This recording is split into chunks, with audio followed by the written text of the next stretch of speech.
Good morning all of you. आप सभी का बीएससी फर्स्ट ईयर की केमिस्ट्री क्लास में स्वागत है। ठीक है, अब हम अपनी इनऑर्गेनिक की फर्स्ट पेपर की first unit chemical bonding and covalent bond start करेंगे। इस यूनिट के अंतर्गत हम क्या देखेंगे, एक तो वीबीटी, ठीक है, वैलेंस बॉन्ड थ्योरी के बारे में और उसकी लिमिटेशंस क्या होती है उसके बारे में पढ़ेंगे। एक directional characters of covalent bond, ठीक है, मतलब जो कोवेलेंट बॉन्ड के जो दिशात्मक गुण हैं उसके बारे में पढ़ेंगे। उसके पश्चात हम हाइब्रिडाइजेशन देखेंगे, संकरण, sp2 sp3 dsp2 sp3d dsp3 sp3d2 और d2sp3, ठीक है, विद उसके सुटेबल एग्जाम्पल, ठीक है, मतलब एग्जाम्पल को अप्लाई करते हुए संकरण को समझने की कोशिश करेंगे। उसके पश्चात अपन जो आकार हैं इनऑर्गेनिक मॉलिक्यूल्स के और आयंस के, ठीक है, उसके बारे में अध्ययन करेंगे।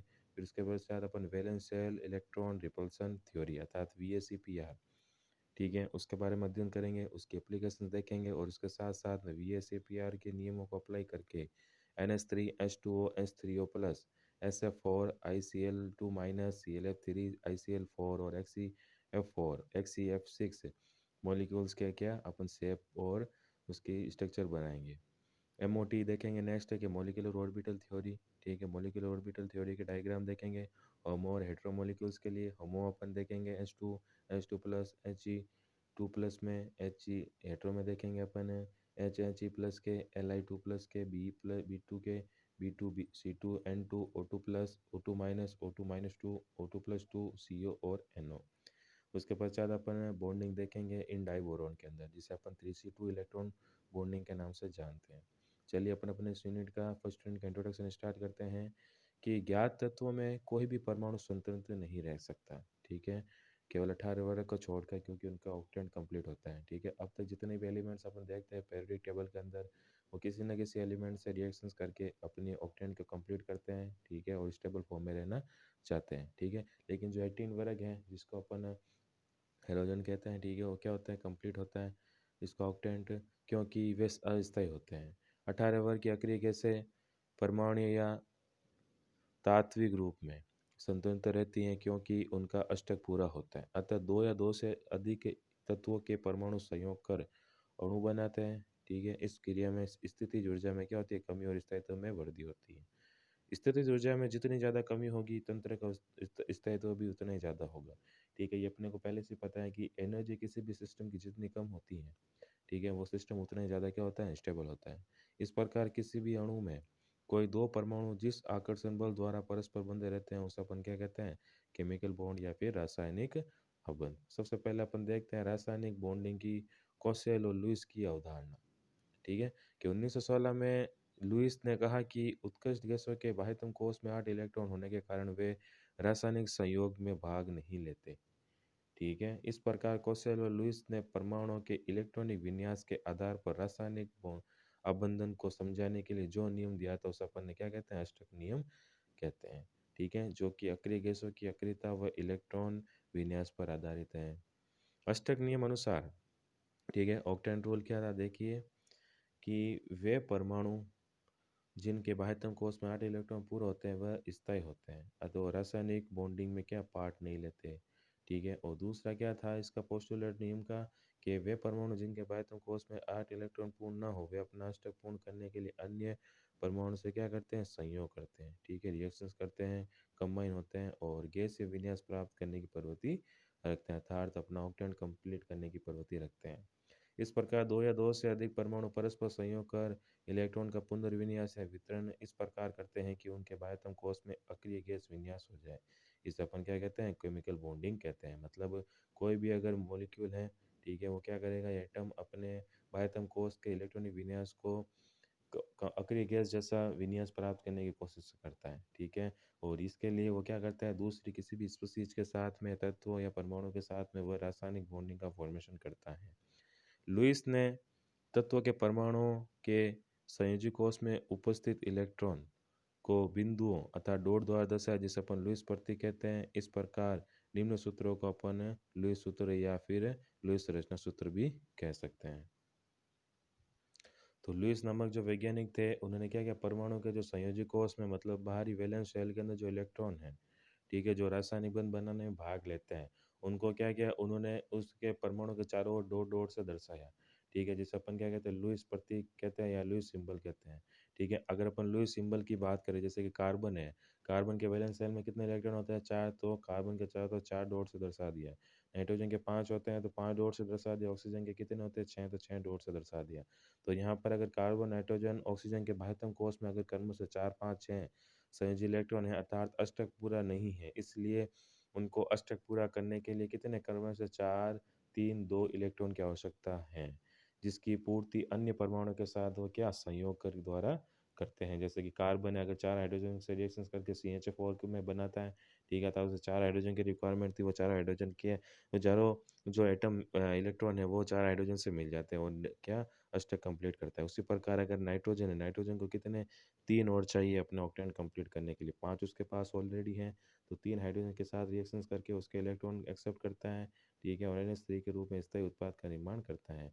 उसी प्रकार अगर अपन ऑक्सीजन की बात करें, तो ऑक्सीजन के 2 इलेक्ट्रॉन की रिक्वायरमेंट है ऑक्टेन कंप्लीट करने के लिए, तो 2 हाइड्रोजन से रिएक्शंस करके उसके इलेक्ट्रॉन एक्सेप्ट कर लेता है और वाटर के तौर पर वो स्थायी प्रोडक्ट का फॉर्मेशन करता है। इस प्रकार एक एक इलेक्ट्रॉन के साझे के द्वारा सिंगल बॉन्ड बनता है।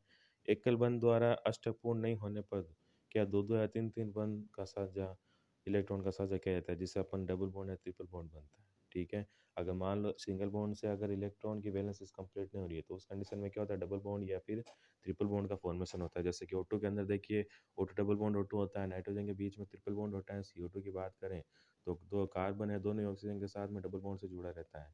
और एथीन की बात करें तो CH ट्रिपल बॉन्ड C, ठीक है, मतलब 3 तो बॉन्डिंग के इलेक्ट्रॉन हो गए और एक एक हाइड्रोजन। इस प्रकार स्पष्ट है कि रासायनिक आबंधन का निर्माण इलेक्ट्रॉन युग्मों के साझे द्वारा होता है, अतः इसे रासायनिक आबंधन का इलेक्ट्रॉनिक सिद्धांत भी कहते हैं। ठीक है, अगर अपन केमिकल बॉन्ड के इलेक्ट्रॉनिक कंसेप्ट की बात करें, ठीक है, तो इसको ऑक्टेन रूल को अप्लाई करके अपन इसके जो नियम बनता है उसे अपन क्या कहते हैं, इलेक्ट्रॉनिक सिद्धांत कहते हैं।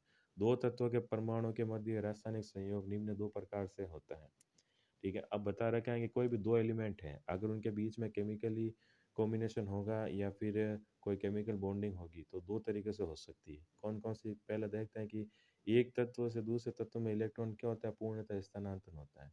ठीक है, मतलब कोई एक एलिमेंट है, वो दूसरे एलिमेंट को अपने इलेक्ट्रॉन दे रहा है, ठीक है, तो उस कंडीशन में एक तो बॉन्डिंग हो सकती है, जैसे कि आयनिक बॉन्डिंग के अंदर होती है कि Na+ और Cl- है, ठीक है, तो क्या करता है, Na अपने इलेक्ट्रॉन शेयर करता है, NaCl का निर्माण कर लेता है और इस कंडीशन में आयनिक बॉन्ड बनता है। दूसरे हैं कि दोनों तत्वों के परमाणु के मध्य क्या इलेक्ट्रॉन का साझा होता है। ठीक है, दूसरी कंडीशन क्या है कि कोई भी एक एलिमेंट है, दूसरे एलिमेंट को अपने इलेक्ट्रॉन देगा, दूसरा वापस से पहले वाले के इलेक्ट्रॉन देता है। ठीक है, तो दोनों ही अपनी क्या रिक्वायरमेंट को फुलफिल कर लेते हैं, अपने ऑक्टेट को कंप्लीट कर लेते हैं और स्टेबल प्रोडक्ट का फॉर्मेशन कर लेते हैं, जैसे H2 है और N2 है। ठीक है, दोनों होमोजीनियस स्पीसीज है। यदि साझे के इलेक्ट्रॉन एक ही परमाणु द्वारा त्यागे जाए, ठीक है, तो ए ट्रांसफर टू बी अर्थात उपसहसंयोजक बंध बनता है। ठीक है, आयनिक बॉन्ड की कंडीशन देख ली अपन ने, सहसंयोजक बंध की देख ली और उपसहसंयोजक की देख ली। उपसहसंयोजक कंडीशन में क्या होता है कि यदि एक साझे के जो इलेक्ट्रॉन है, ठीक है, मतलब जिसके बीच में साझा हो रहा है, अगर इलेक्ट्रॉन एक ही परमाणु द्वारा त्याग रहे हैं, जैसे अपन उपसहसंयोजक यौगिकों की बात करें, तो उपसहसंयोजक यौगिकों में क्या होता है, कोऑर्डिनेशन कंपाउंड के अंदर के जो इलेक्ट्रॉन है लोन पेयर के तौर पर लिगेंड क्या करता है, मेटल के ऊपर ट्रांसफर करता है। ठीक है, तो क्या करता है, लिगेंड से इलेक्ट्रॉन किसकी तरफ, मेटल की तरफ ट्रांसफर होते हैं। ठीक है, तो उस कंडीशन में अगर अपन देखें, ठीक है, तो क्या होता है कि ligand to metal electron transfer होते हैं और एक बॉन्ड, कोऑर्डिनेशन बॉन्ड का फॉर्मेशन होता है। नेक्स्ट अपन देखते हैं इसकी कमियां।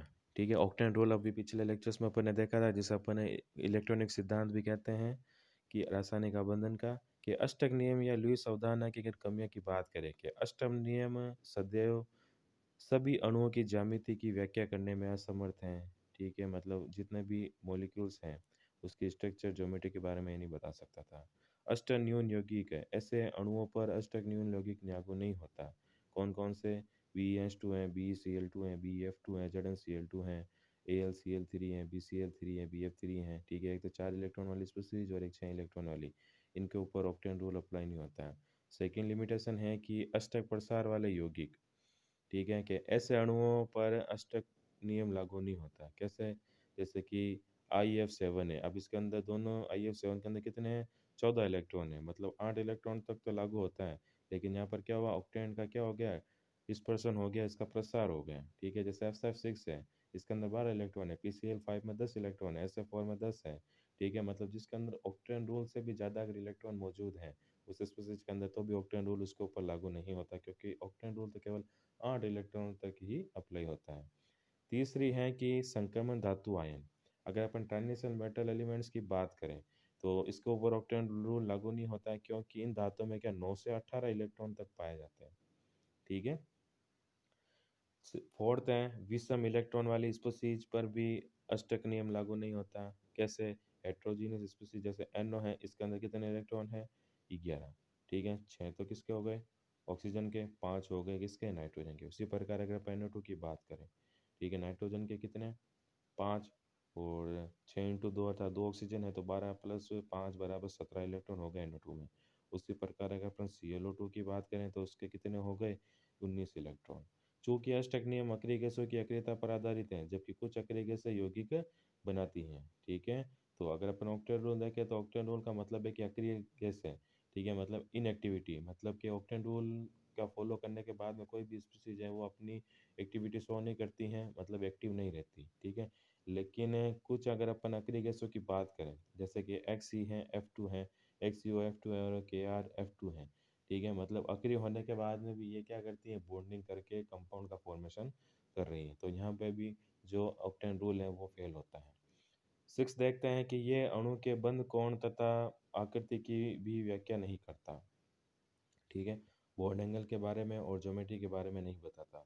ये अणु की ऊर्जा तथा उसके स्थायित्व की व्याख्या नहीं करता। एनर्जी और स्टेबिलिटी के बारे में भी नहीं बताता।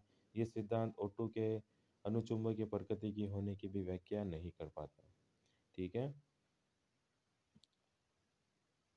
नेक्स्ट टॉपिक है अणुओं की ज्यामिति। ठीक है, ज्योमेट्री ऑफ मॉलिक्यूल्स।